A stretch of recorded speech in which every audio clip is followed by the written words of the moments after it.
तो स्वागत है आप सभी का अपने एक नए धमाकेदार वीडियो के साथ। देखिए, तो अपन पढ़ने जा रहे हैं आज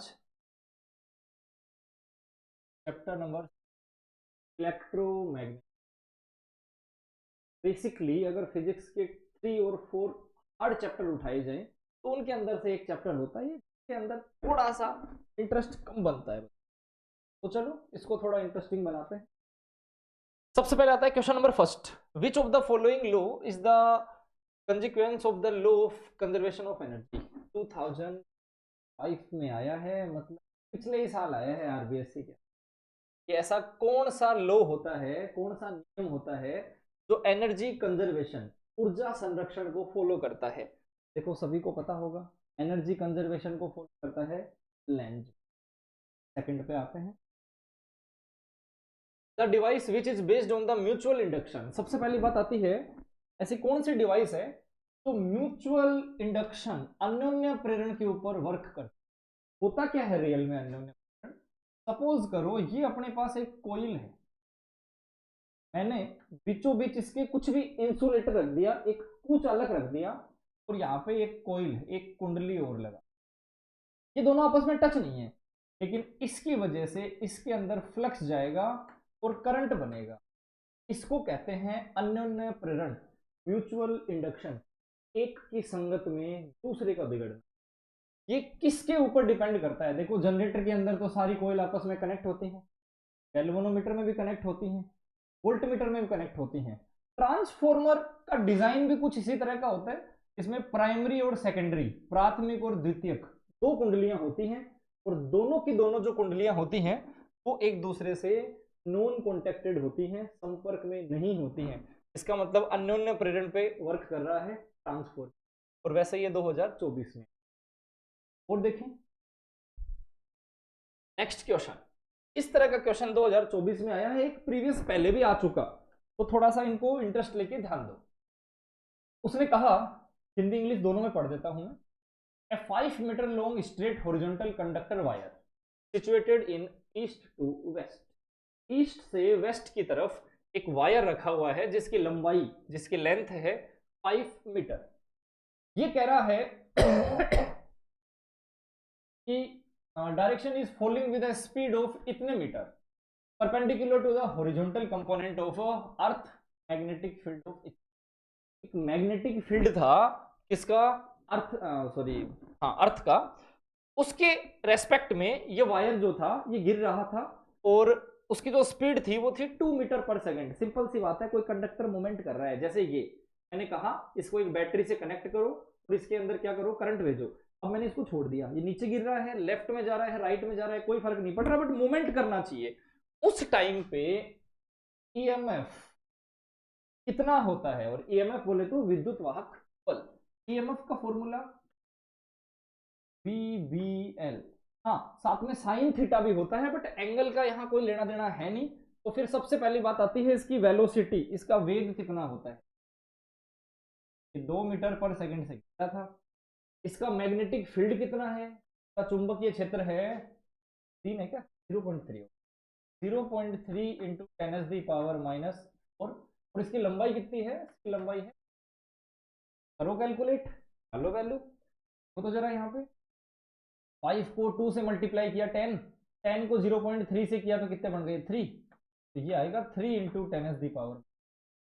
हाँ, क्योंकि वो कह रहा है ईएमएफ विद्युत वाहक बल, और विद्युत वाहक बल जो होता है उसका यूनिट क्या होता है? यूनिट होता है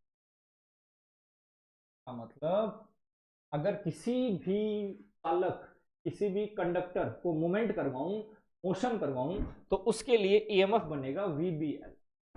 नेक्स्ट, दो एक जैसे क्वेश्चन, सिर्फ रीडिंग चेंज है। एक 2016 में आया, एक 2023 में आया। क्या कह रहा है वो? वो कह रहा है इन ए सर्किट, किसी सर्किट के अंदर the current fall from 5 ampere to 1 ampere. का मतलब किसी भी सर्किट में पहले करंट कितना? 5 है। उसके बाद करंट कितना हुआ? 1 का मतलब करंट डिक्रीज हुआ है। कितनी देर में? 0 का मतलब टाइम को 0., if the average induced EMF, इसका मतलब जो विद्युत वाहक बल है, बोले तो ईएमएफ, वो कितना बता रहा है?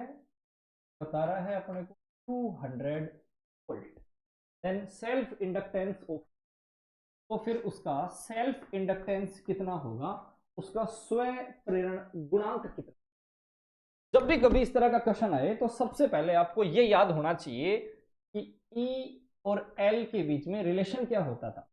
देखो अपने को लेंज ने क्या कहा था? लेंज ने कहा था E is equal to minus del phi upon 30, क्योंकि वो फाई की वैल्यू नहीं दे रहा। अगर वो 2 फाई देता तो मैं यहां लिखता फाई 2 माइनस फाई 1, लेकिन वो मेरे को दे रहा है 2। इसका मतलब मैंने फाई को थोड़ा और आगे तोड़ दिया, और फाई इज इक्वल टू कितना होता है? L I. तो नेक्स्ट लाइन में आएगा माइनस डेल्टा, अपनी जगह पड़ा था डेल्टा अपॉन डेल्टा टी, मतलब डी अपॉन डी टी, अवकलन डिफ्रेंशिएशन, और फाई की जगह मैंने लिख दिया एल। जो कांस्टेंट होता है उसको बाहर निकाल दिया, और delta I upon delta T पड़ा है विद नेगेटिव साइन। ठीक है, अब थोड़ा और आगे बढ़ाएं इसको। और आगे बढ़ाने के लिए मैं पेज चेंज करूं क्या? कर लेता हूं। देखो तो अपने पास फॉर्मूला क्या बना था last? E is equal to minus L delta, E is equal to कितना होता था? माइनस का delta phi upon delta T, और फाई की जगह रख दिया था मैंने एल आई। ठीक है, अब बात आ रही थी अपने पास, अगर दो करंट है तो क्या लिख सकते हो आप? इसको लिख सकते हो आई टू माइनस, और दो ही टाइम है तो इसको क्या लिख सकते हो आप? I two minus is equal to, क्या क्या वैल्यूज दे रखी हैं पुट कर दो। हमें E की वैल्यू दे रखी थी अभी, E दे रखा था 200, और I1 5, I2 1।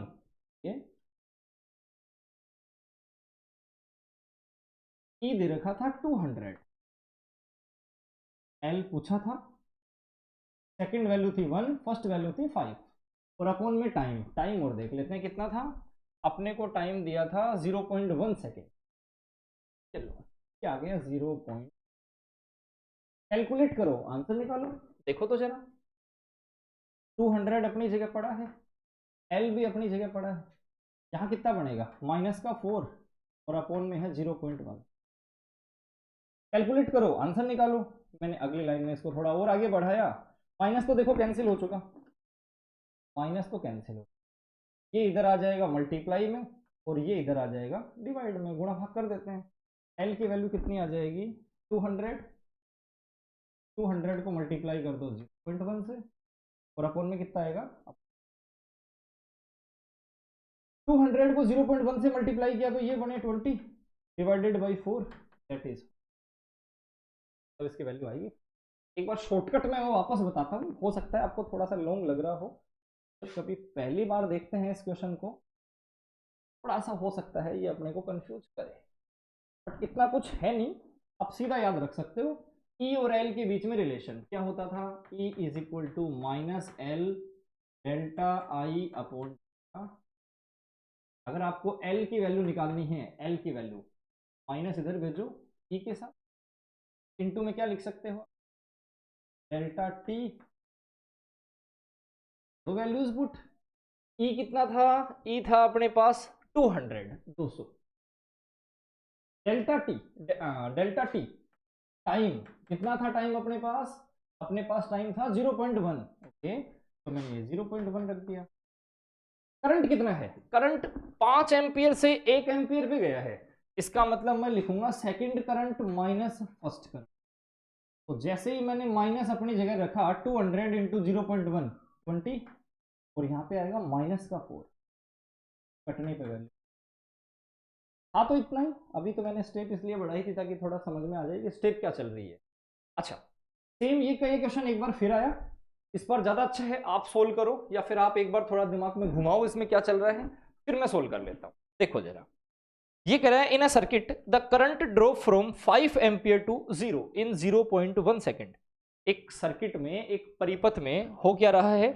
करंट गिर रहा है, करंट घट रहा है 5 से 0, कितने टाइम में? 0.1 सेकेंड में।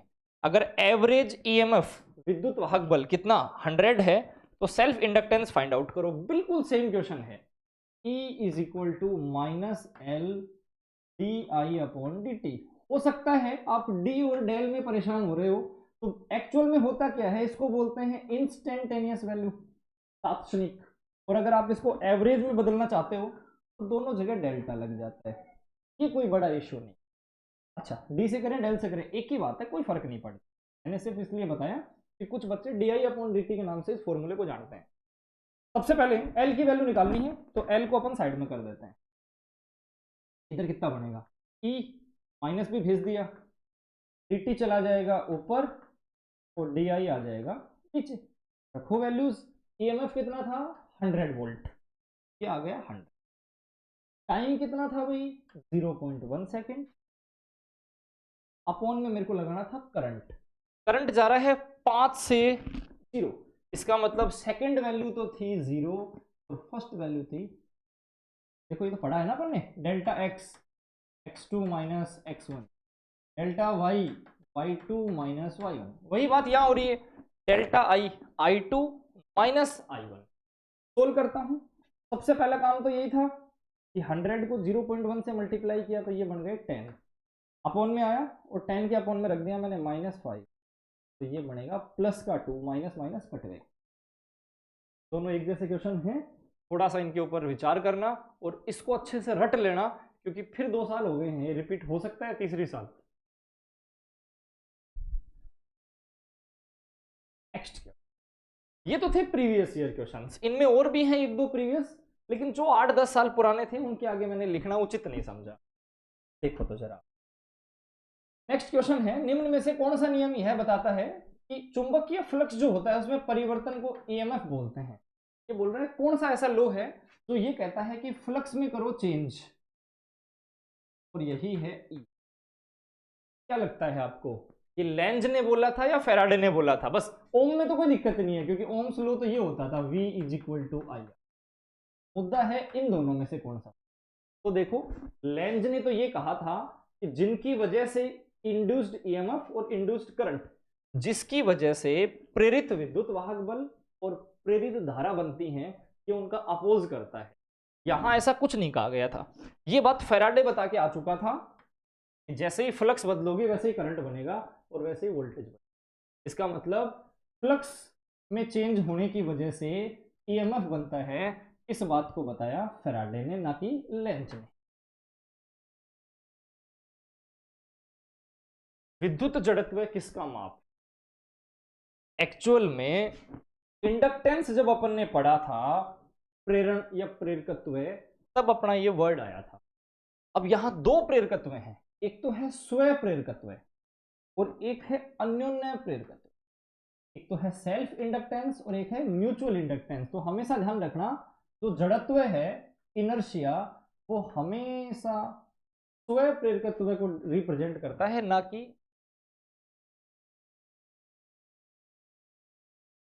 नेक्स्ट है अपना, निम्न में से किस कारक पर कुंडली की स्वयं प्रेरकत्व निर्भर नहीं करता? ये कह रहा है कि ऐसा कौन सा फैक्टर है जिसके ऊपर इंडक्टेंस डिपेंड नहीं करता। इंडक्टेंस का फॉर्मूला थोड़ी देर पहले देखा है, E = -L di अपॉन, तो इसका मतलब L जो है वो किस किस पे डिपेंड कर रहा है, देखो dt इधर आएगा तो ऊपर और di इधर आएगा तो नीचे।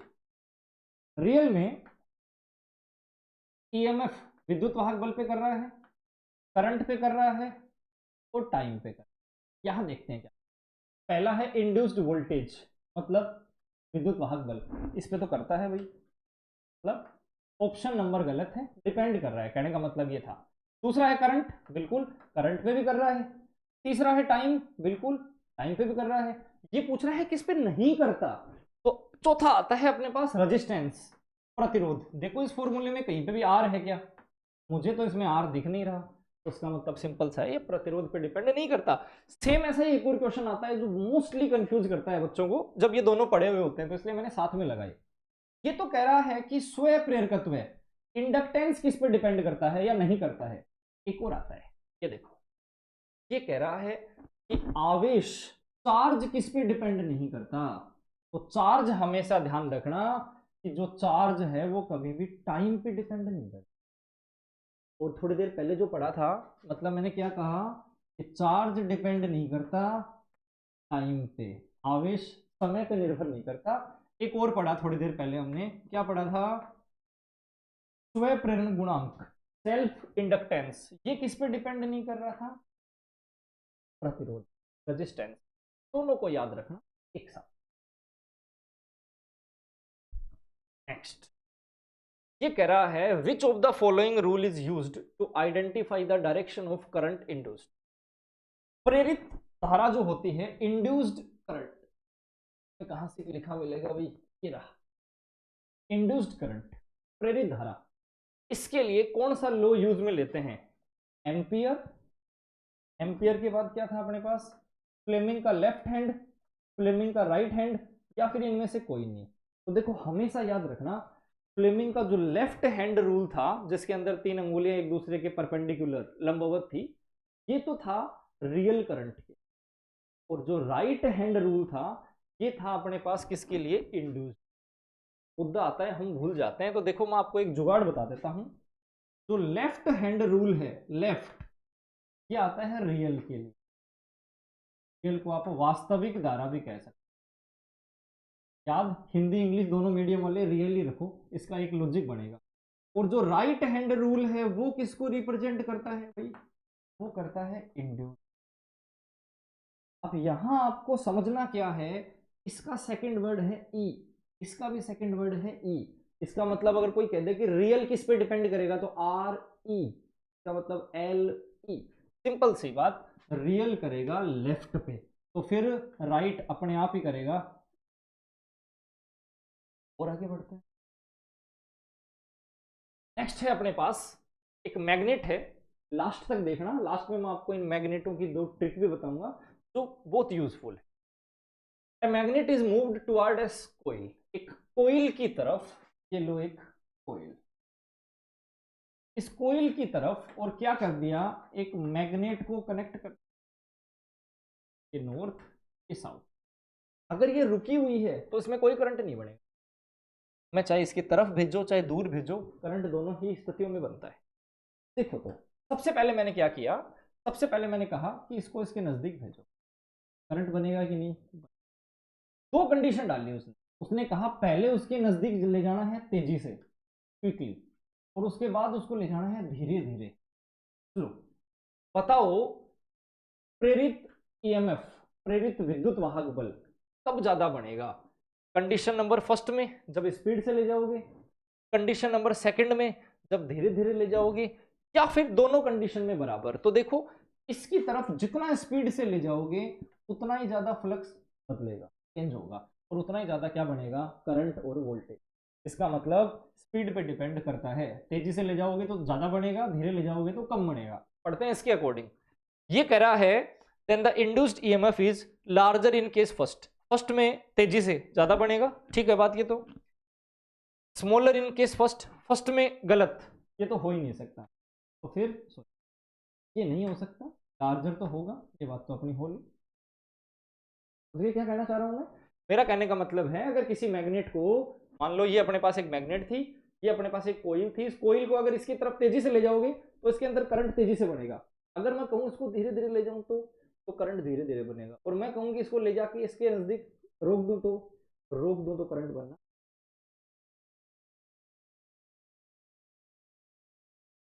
पानी पी लेता हूं मैं, उसके बाद चला।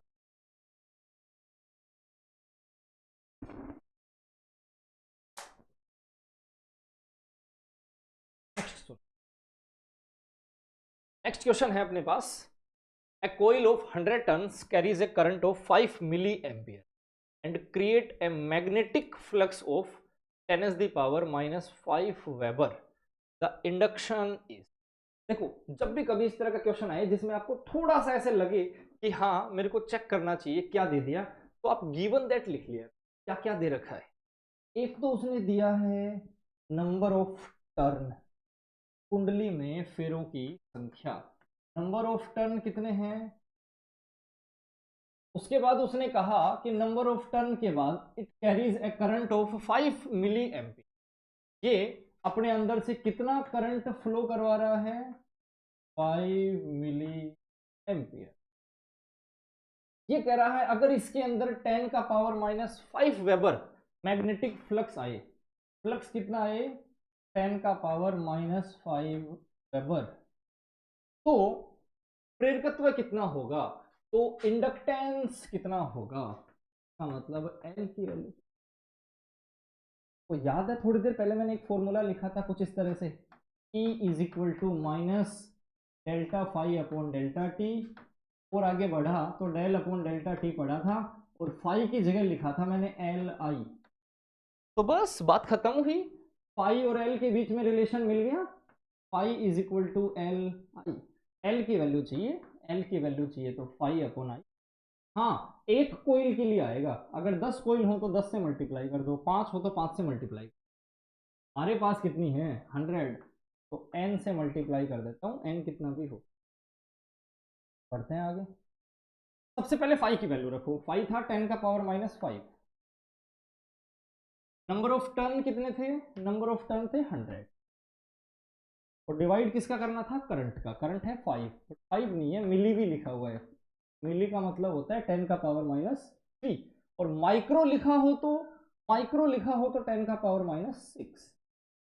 ये देखो 10 के पावर,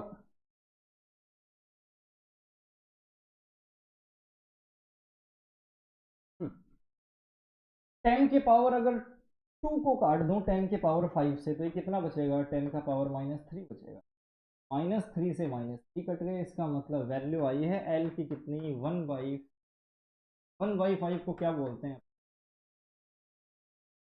यूनिट क्या आती होगी भाई इसकी, उसका मतलब 0.2 मिली, नहीं देखो ये भी गड़बड़ हो जाती है, कई बार क्या होता है अपन स्पीड के चक्कर में चेक नहीं करते कि यूनिट भी कुछ लगी हुई है क्या, मात्रक भी कुछ लगा हुआ है क्या, और स्पीड से क्लिक मार देते हैं अपन, तो थोड़ा ध्यान रखना 0.2 हेनरी आया है अपना, ना कि मिली हेनरी।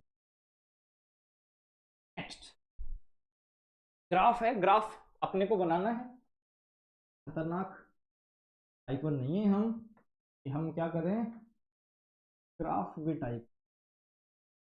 देखो तो ये मेरे पास दो वायर हैं ए और बी, मुझे क्या कहा गया है वो सुनो, the graph between magnetic flux and electric current, flux और करंट दोनों के बीच में एक बना दिया graph. Which coil have greater self inductance, दोनों जो कोइल थी ए और बी, इसका सेल्फ इंडक्टेंस स्व प्रेरण गुणांक ज्यादा है। देखो हमेशा ध्यान रखना कि जिसका एंगल ज्यादा होगा उसका स्व प्रेरण गुणांक भी ज्यादा होगा, उसका रेजिस्टेंस प्रतिरोध भी ज्यादा होगा, लेकिन उसका कैपेसिटेंस धारिता कम होगी। और ये सारे के सारे किसके रेस्पेक्ट में हैं, ये सारे के सारे करंट, चार्ज, धारा और आवेश के रेस्पेक्ट। इसका मतलब फिलहाल अपनी बात कहां तक चली, करंट के साथ अगर आप ढूंढोगे तो 1 का एंगल कोण छोटा मिलेगा, बी का कोण बड़ा मिलेगा, तो जिसका एंगल ज्यादा है उसका अपने पास सेल्फ इंडक्टेंस स्व प्रेरण गुणांक भी ज्यादा है, और जिसका एंगल कम है उसका स्व प्रेरण गुणांक भी। ज्यादा सी बातें नहीं करेंगे हम क्लास के अंदर, एक दो कमेंट पढ़े थे कि सर थोड़ी सी हमसे बातें भी किया करो, कुछ दिनों में लाइव चलेंगे तब बातें किया करेंगे, अभी जबरदस्ती वीडियो को बड़ा बनाने का मतलब है आपका टाइम खर्च करना, और एग्जाम आ रहे हैं तो टाइम ना खर्च करने में ही भलाई है। नेक्स्ट क्वेश्चन है अपने पास, एक मैग्नेटिक फ्लक्स है कितना 3 आई कैप प्लस 4 के कैप, ये मेरे को बी वेक्टर की वैल्यू दे दिया गया। उसके बाद कह रहा है कि कोइल है जिसके अंदर कितना 0.2 के कैप मीटर स्क्वायर एरिया है, इसका मतलब जो ए है वो है 0.2 करनी है, ठीक है।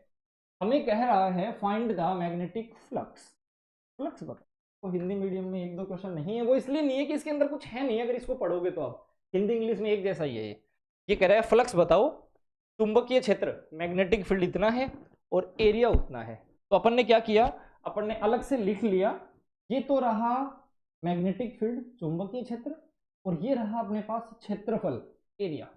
पाई की वैल्यू कितनी होती है, B vector dot A vector, का मतलब बी की वैल्यू रख दो 3 आई कैप प्लस 4 के कैप, डॉट लगा दो और ए 0.2। जैसे ही मैंने सोल्व किया तो आई कैप के कैप से मल्टीप्लाई होता ही नहीं है, आई आई से मल्टीप्लाई होता है, जे जे से और के से। तो के कैप को के कैप से मल्टीप्लाई कर दो, गुणा कर दो। जैसे ही मैं 4 को 0.2 से करूंगा ये बन जाएगा 0। और क्योंकि ये फ्लक्स है, फ्लक्स का यूनिट क्या होता है?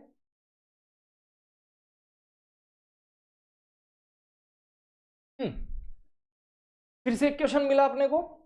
There is a current of 2 ampere in a coil of 8 milli henry self inductance, how much energy is stored in magnetic field. अपने पास कितनी एनर्जी, कितनी ऊर्जा बनेगी जबकि करंट है 2 एम्पियर और सेल्फ इंडक्टेंस है 8 मिली हेनरी। ये लो फिर से गिवन दैट लिख देता हूं। करंट है 2 एम्पियर और सेल्फ इंडक्टेंस का मतलब होता है स्वयं प्रेरण गुणांक। कितना है? ऊर्जा कितनी बनेगी बताइए। ऊर्जा का क्या फॉर्मूला होता था?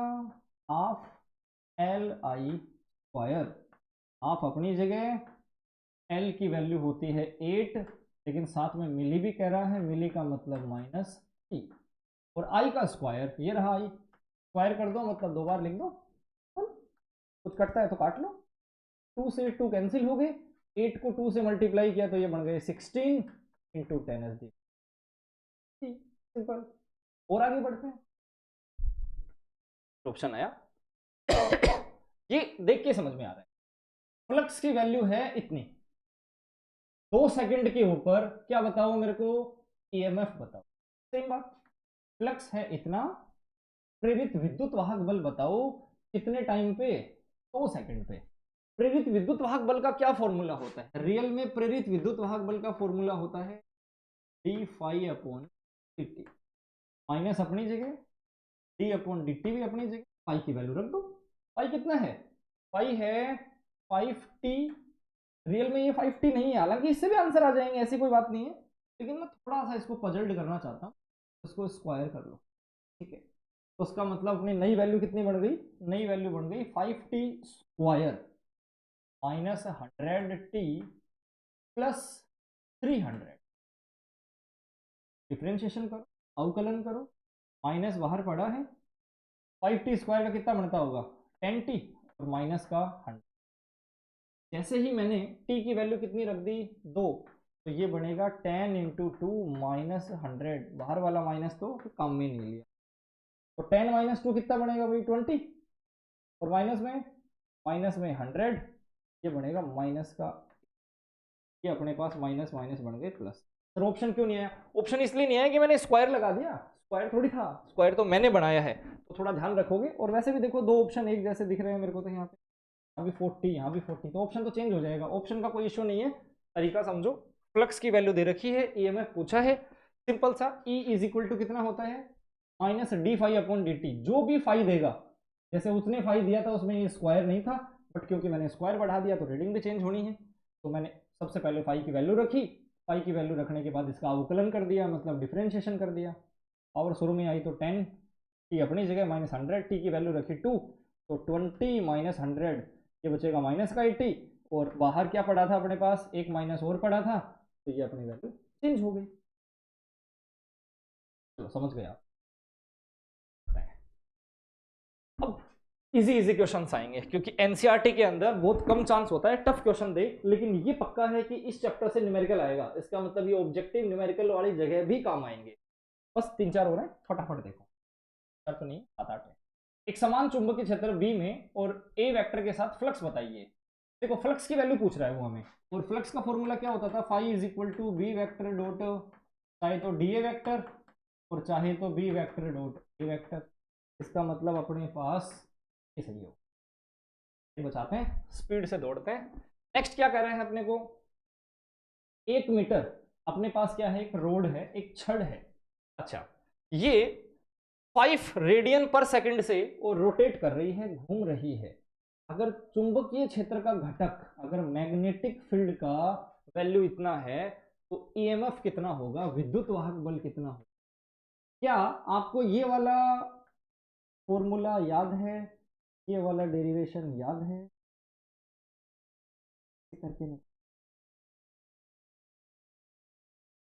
ई की वैल्यू होती थी half B omega L square. हाँ, कुछ लोग यहाँ आर भी लिखते हैं, तो फिर बी ओमेगा आर स्क्वायर आ जाएगा, कोई बड़ी बात नहीं।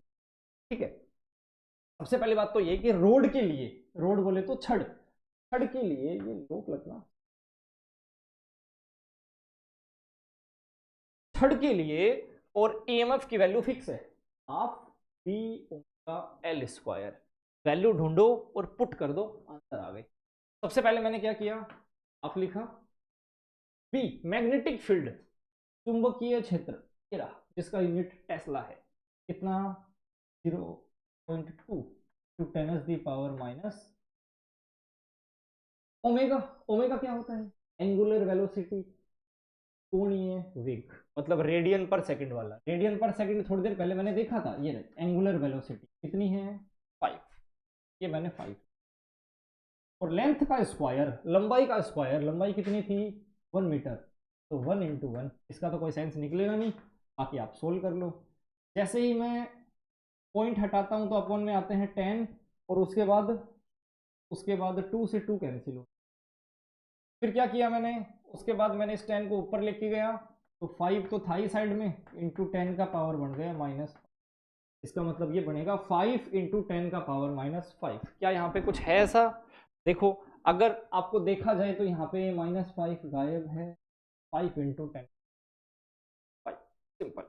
हाँ, माइक्रो वगैरह में बनाना चाहो तो भी आंसर आ जाएंगे, हो सकता है वहां पे ऑप्शन में -5 नहीं हो, इनमें से कोई और हो, तो मिली और माइक्रो में ही बना के देख सकते हो आप। देखो मेरे पास वैल्यू है 5 इंटू 10 का पावर -5। अगर मैं क्या चाहूं, मैं चाहूं कि ऊपर नीचे 10 से गुणा कर लूं, 10 से मल्टीप्लाई कर लूं, तो ये ऊपर जाके कितना बनेगा 10 का पावर -6, क्योंकि 10 का पावर 1 ऊपर जाके -1 बनेगा। और इधर 5 को 10 से मल्टीप्लाई कर दिया तो ये कितने आ गए 50। इसका मतलब 50 और -6 को क्या कहते हैं म्यू, माइक्रो, और क्योंकि ये वोल्ट में वैल्यू है तो 50 माइक्रो वोल्ट भी आएगा इसका आंसर, 50 माइक्रो वोल्ट भी आएगा। तो यहां अगर -5 हो तो ये भी। Next, a 50 millihenry coil carries a current of 2 ampere, the energy stored in joule। Energy solve करनी है, एनर्जी का क्या फॉर्मूला होता था, half L I square. Half अपनी जगह, एल की वैल्यू है 50, मिली का मतलब -3, और करंट का स्क्वायर मतलब 2 को 2 से मल्टीप्लाई कर देना, तो सोल्व कर लेना। अप्रोक्स वैल्यू आ चुकी है, रीडिंग जो भी बनती है बना लेना, टाइम खर्च नहीं करना चाहता मैं। नेक्स्ट, ये कह रहा है in what form of energy stored in inductor. किसी इंडक्टर में, इंडक्टर बोले तो कोइल में, एनर्जी किस फॉर्म में स्टोर होती है, एनर्जी किस तरीके से स्टोर होती है, तो एनर्जी होती है हमेशा चुंबकीय। नेक्स्ट, मैं एक सेकंड देख लूं मिनट कितनी हो गई, मुझे लग रहा है वीडियो थोड़ा लंबा जा रहा है, 33 हुआ है, कोई ज्यादा नहीं हुआ। ठीक है, किसी परिनालिका का स्व प्रेरकत्व, self inductance of solenoid is depends, self inductance किस किस के ऊपर डिपेंड करता है, क्या आप बता सकते हो मेरे को। ये कुछ ऐसा होता था μ0 n1, ये तो सिर्फ अकेली है ना, अकेली है तो n स्क्वायर आ जाता था, μ0 n स्क्वायर ए अपॉन, मैं लिखना ये चाह रहा था एक्चुअल में, अगर मेरे पास 2 कॉइल होती तो 1 2, तो क्या बनता था ये, तो ये कुछ इस तरह से बनता था μ0 n1 n2 a upon l। कहने का मतलब ये है कि चाहे वो स्व प्रेरण गुणांक पूछ ले सेल्फ इंडक्टेंस, और चाहे वो म्यूचुअल इंडक्टेंस अन्योन्य प्रेरण गुणांक पूछ ले, दोनों के अंदर किस किस पे डिपेंड कर रहा है देख लो। सबसे पहले ये क्या कह रहा है, सबसे पहले कह रहा है is directly proportional to current. ये क्वेश्चन क्या पूछा था, परिनालिका किस पे डिपेंड करती है, करंट तो है ही नहीं, करंट ही नहीं है, डायरेक्टली प्रोपोर्शनल नहीं हो रहा। Is directly proportional to length, नहीं लेंथ पे भी नहीं कर रहा। डायरेक्टली प्रोपोर्शनल टू एरिया, हाँ एरिया पे कर रहा है, ये रहा। और इनवर्सली प्रोपोर्शनल टू एरिया, नहीं एरिया के डायरेक्टली प्रोपोर्शनल कर रहा है, एरिया के डायरेक्टली प्रोपोर्शनल कर रहा है, इसका मतलब क्षेत्रफल के समानुपाती है ना। हाँ, इसके अलावा और क्या हो सकते हैं, जो नंबर ऑफ टर्न है कुंडली में फेरों की संख्या, उसके भी डायरेक्टली प्रोपोर्शनल समानुपाती, और जो लंबाई होती है उसके व्युत्क्रमानुपाती। एक और क्वेश्चन आ गया, दो कुंडलियों के मध्य अन्योन्य प्रेरण गुणांक, इसका मतलब म्यूचुअल इंडक्टेंस कैसे बढ़ाऊं? म्यूचुअल इंडक्टेंस का अभी फॉर्मूला बताया है मैंने, mu naught N1 N2 A upon, इसका मतलब अगर मैं नंबर ऑफ टर्न बढ़ा दूं तो M बढ़ जाएगा। ये भी कुछ ऐसा ही कह रहा है, increasing the number of turn, बात खत्म हुई। बाकियों को देखो, नंबर ऑफ टर्न को घटाऊं नहीं, नंबर अगर घटाऊंगा तो M भी घटेगा। Winding of coil on wooden core, नहीं वुडन नहीं होना चाहिए, म्यू की वैल्यू और बढ़ा दूंगा तो वैल्यू बढ़ेगी, बट वुडन के लिए तो म्यू ही नहीं बनेगा, बस ऑप्शन और कोई है नहीं इसमें। नेक्स्ट, प्रेरकत्व की इकाई, यूनिट ऑफ इंडक्टेंस, इंडक्टेंस की यूनिट क्या होती है? देखो E इज इक्वल टू क्या पढ़ा था, minus L D I upon D T. L कितना बन जाएगा भाई, E into D T on D I. E का मतलब क्या है, EMF, विद्युत वाहक बल, और विद्युत वाहक बल का E होता है वोल्ट, क्या यूनिट? करंट, सॉरी, टाइम का मतलब सेकंड, और करंट का मतलब एम्पियर, तो ये बनेगा वोल्ट इंटू सेकेंड पर ampere, volt into second, volt into second पर एम्पियर, और नहीं लगा, लगेगा पर एम्पियर, या फिर एम्पियर इनवर्स, एक ही बात है।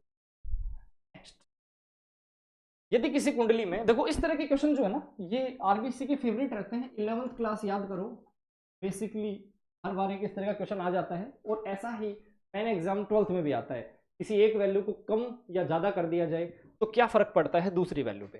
फिलहाल क्या कर रहा है वो, if the current is halved, अगर जो धारा है उसको कर दिया जाए आधा, तो स्टोर्ड एनर्जी कितनी हो जाएगी? क्या आपको याद है स्टोर्ड एनर्जी का फॉर्मूला?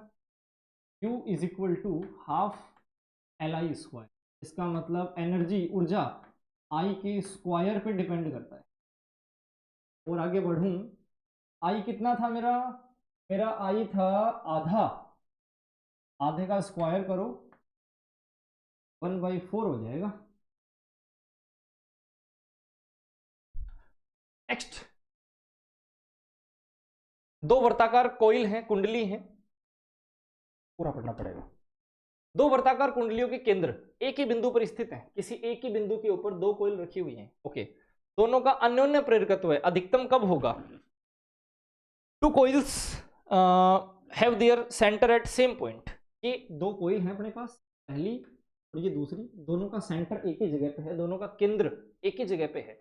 ये कह रहा है कि उनके बीच में जो इंडक्टेंस है, उनके बीच में जो प्रेरकत्व है, वो सबसे ज्यादा कब होगा? तो देखो मैं आपको बता देता हूं, इस तरह का आपने डायग्राम देखा भी होगा, जब दो कोइल एक दूसरे के क्या रखी रहती हैं, पैरेलल, ऐसे रख दो,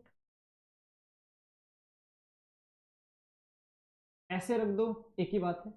इस टाइम पे सबसे ज्यादा ये एक दूसरे में फ्लक्स डालते हैं, वैसे पैरेलल हकीकत में इसी को बोलते हैं, हाँ। और जब एक दूसरे के क्या कर देते हैं, परपेंडिकुलर कर देते हैं अपन, जैसे लंबवत, एक ऐसे बना दी और एक ऐसे बना दी, तब होता है मिनिमम। तो मैक्सिमम पूछ रहा है, मैक्सिमम कब होगा? जब दोनों एक दूसरे के समांतर हों, जब दोनों एक दूसरे के पैरेलल हों। यही थे अपने पास क्वेश्चंस।